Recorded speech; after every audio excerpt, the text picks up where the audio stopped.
Are you dealing with unwanted interactions or negativity in the RedNote app? Let's learn how to take control of your experience by blocking someone in just a few simple steps. I'm going to open the RedNote app, and the steps are absolutely the same for both iPhone and for Android devices, so whichever device you're using, just follow me. Make sure that you are logged into your RedNote account, and the first step is to open the account which you want to block on RedNote.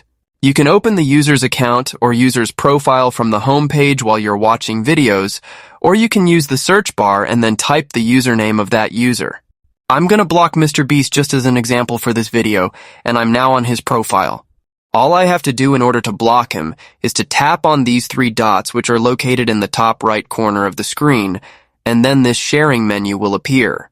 You then want to find this block button and tap on it. It now says that he or she cannot be able to view your notes or interact with you and will not receive a notification of being blocked. So if you're sure in your decision, just click on the block option, and then that person will be blocked in the RedNote app. They won't be able to interact with you, send you messages, comment on your posts, and other things. If this video helped you out, make sure to leave a like on it and subscribe to App Tutor for more similar videos like this one.